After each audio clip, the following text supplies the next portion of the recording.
Makin panas dan dipiralkan sejumlah media sosial, sosok Sahroni yang kini makin marak diungkap. Usai ramai dirinya menjadi buronan yang di awal sukses membuat rakyat marah hingga barisan pendemo garis keras merusak rumah mewah yang penuh barang berharga dan menjarah tanpa tersisa. Sahroni yang kini banyak diekspos dan menjadi perhatian publik usai menantang rakyat dengan mengatakan tolol hingga membuat gaduh menjadi demo besar meluas di berbagai kota di Indonesia. Dan buntutnya rahasia besar Sahroni terkait berbagai kasus dibongkar seperti mafia minyak, dugaan korupsi Formula E dan Pertamina, pembelian sepeda 5 miliar tanpa pajak, dan dugaan korupsi dana RSUD Kolaka Timur. Maraknya kabar panas terkait semua hal tersebut hingga banyak orang mencari tahu siapa Sahroni sebenarnya yang melayangkan tantangan di luar dugaan dengan apa yang diserukannya tersebut. Hingga Buya Yahya menegaskan hal penting soal ini. Selengkapnya mari kita bongkar dengan menyimak sampai selesai agar tidak salah paham. Karena menghasilkan minyak dalam itulah akhirnya gue buat kaya ceritanya. Kan orang bilang mafia nih, gue senang-senang aja. Emang kalau gue mafia kenapa? Masalah? Lu mau dibilang mafia mau enggak itu terserah lu. Kalau gue dibilang mafia enggak, gue nggak pernah merasa salah. Gue nih, alhamdulillah dari dulu waktu gembel itu selalu setiap sholat mintanya jadi orang kaya. Sholat, tahajud, bangun, sholat setelah tahajud yasinan, setelah ngaji yasin, berdoa minta jadi orang kaya. Ya Allah berikanlah hambamu orang kaya. Doa gue itu fokus doanya itu doang. Gue alhamdulillah diberikan rezeki berlimpah. Itulah akhirnya dengan doa-doa gue dulu jadi orang kaya, bisa bagi orang banyak. Sekarang muncullah mimpi untuk jadi presiden misalnya. Apa salah gue mimpi ngomong presiden? Orang bilang mafia nih, gue senang-senang aja. Emang kalau gue mafia kenapa? Masalah? Inilah Ahmad Sahroni, sosok yang di awal seorang gembel namun suka berdoa untuk jadi orang kaya dengan rajin membaca surat Yasin, memulai kisah hidup dengan menjadi sopir pribadi hingga memiliki 8 Ferrari dan berhasil menjadi salah satu Crazy Rich yang bangga memamerkan beragam kekayaan pribadi, namun kini banyak disebut siap masuk ke setelan pabrik. Sahroni yang lahir di Jakarta pada 8 Agustus 1977 mengaku lulusan STIE Pelita Bangsa dan Stikom Interstudi yang menyelesaikan pendidikan dokter dalam ilmu hukum di Universitas Borobudur Jakarta, namun memiliki nilai ijazah rata-rata 6. Ia merupakan pengusaha dan politikus dadakan warga Batak Minang bermarga Silalahi yang menikah dengan Feby Belinda hingga mempunyai 2 orang anak. Lahir dari keluarga sederhana pasangan Hendra Silalahi dan Hernawati, berprofesi sebagai penjual nasi Padang di Pelabuhan Tanjung Priuk. Memulai karir politik dengan bergabung ke Partai Nasdem dan terpilih sebagai anggota DPR RI hingga dipercaya menjadi Wakil Ketua Komisi 3 DPR RI. Sederet kontroversi Sahroni mulai diumbar terkait mafia minyak, pemain Bitcoin papan atas yang sempat marah sebab tak kebagian hasil tambang Raja Ampat, dugaan korupsi pembelian sepeda 5 miliar tanpa pajak, dugaan korupsi Formula E dan Pertamina, hingga terseret dugaan korupsi aliran dana RSUD Kolaka Timur. dan yang saat ini marak diungkap dari Sahroni terkait ucapan kotornya kepada rakyat yang akhirnya membuatnya menyesal seumur hidup sebab rumah mewahnya yang rusak parah dan seluruh barang berharganya dijarah masa.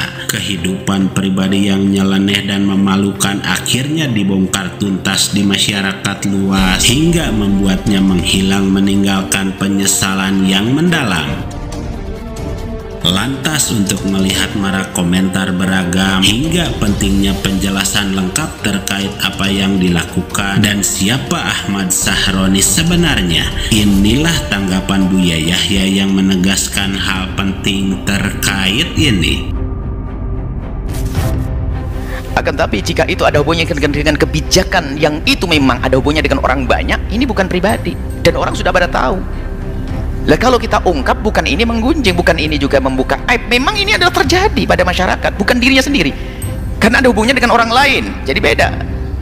Kalau ada hubungannya dengan orang lain perlu kita sampaikan, asalkan benar, bukan kita menfitnah. Menfitnah nggak boleh, kalau tidak ya jangan katakan iya, kalau tidak melakukan jangan katakan melakukan. Ini perlu jujur kita. Menfitnah misalnya, menfitnah orang yang kafir saja nggak boleh kok. Islam itu mengajarkan kebaikan. Cuma jika ada sebuah kebijakan yang bertentangan dengan pri kemanusiaan misalnya, dan itu dirasakan merugikan oleh banyak orang, bertentangan dengan agama, lah ini bukan membongkar aib pribadinya, memang ini terjadi di masyarakat. Yuk kita buat perubahan, beda. Jangan sampai kita ini menyamakan yang berbeda. Lagi-lagi ini loh kesalahan kita tuh, suka menyamakan sesuatu yang berbeda. Kalau ada kebijakan yang salah lalu merugikan, terus kalau tidak kita sampaikan bagaimana?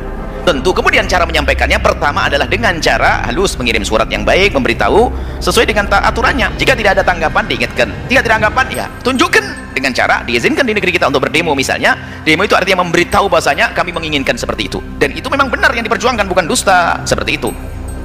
Jadi kita harus membedakan maka bukaib. Kalau misalnya seorang raja punya kebijakan yang salah dan sebagainya, kemudian tidak boleh kita menyebutkannya untuk membuat perubahan. Lalu bagaimana, siapa yang buat perubahan? Sementara itu bukan urusan pribadi antara dia dengan Allah. Kalau itu dosa antara dia dengan Allah, nggak boleh. Tapi membuat perubahan ini harus niatnya benar. Contoh, sebuah kelompok yang menginginkan sebuah keadilan misalnya. Jika presiden memberi, menurut ya selesai, alhamdulillah, itu tandanya ikhlas. Karena tujuan kita adalah merubah, membuat perubahan. Bukan kita mencari-cari kesalahan. Ini ketulusan. Dan kami yakin kok selama ini yang meminta kepada pemerintah, permasalahan-permasalahannya selama ini kita dengar itu insya Allah tulus. Kalau dituruti insya Allah diam semuanya, meminta keadilan dan sebagainya. Kalau dituruti akan menjadi diam. Nah, jadi yang nggak boleh adalah membongkar aib pribadi seorang manusia. Kalau urusan dengan masyarakat ya beda, ini kezaliman. Maka di dalam bab kita tidak boleh menggunjing itu berbeda. Jika ada orang berbuat zalim pada orang lain, maka ini bisa dibongkar. Kenapa? Ada urusannya dengan orang lain. Jika kita ungkap, bisa menghentikan kezaliman tersebut, seperti itu. Jadi tolong dibedakan. Ini kadang-kadang hal yang semacam ini juga jadi senjata untuk sebagian orang untuk membungkam orang-orang yang mengungkapkan kebenaran.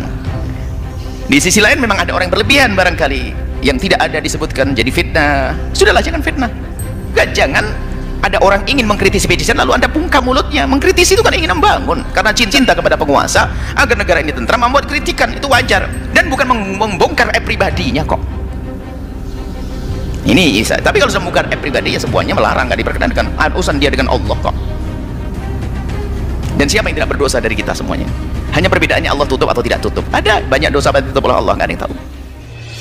Itulah yang harus ditimbang-timbang lebih dulu apabila Anda akan melakukan satu langkah yang barangkali menjadi sebab Anda disebut sebagai orang yang dolim terkait sebuah kebijakan yang betul-betul merugikan rakyat. Dan kalau kita ungkap, bukan berarti mengunjing atau membuka aib, karena ini memang terjadi di masyarakat luas, kata Buya Yahya. Tanggapan Buya Yahya bukan membahas Sahroni secara langsung, tetapi beliau membahas secara umum terkait kebaikan untuk seluruh rakyat dalam pandangan Islam. Sehingga pesan yang bisa kita ambil bahwa ketika saat dulu lidahmu lebih tinggi dari akhlakmu hingga dunia memujamu, dan kini ketika dunia mencampakkanmu kau baru ingat bahwa mulut pun bisa jadi sebab kehancuran hidup, karena Allah tak perlu waktu lama untuk membalikan keadaan. Ingat kekuasaan yang membuatmu angkuh dan kekayaan yang membuatmu lancang, tapi Tapi kau lupa bahwa semua itu hanya titipan yang seketika Allah bisa mencabutnya. Bahkan ucap maaf pun tak cukup untuk menebus semua luka dari lisanmu.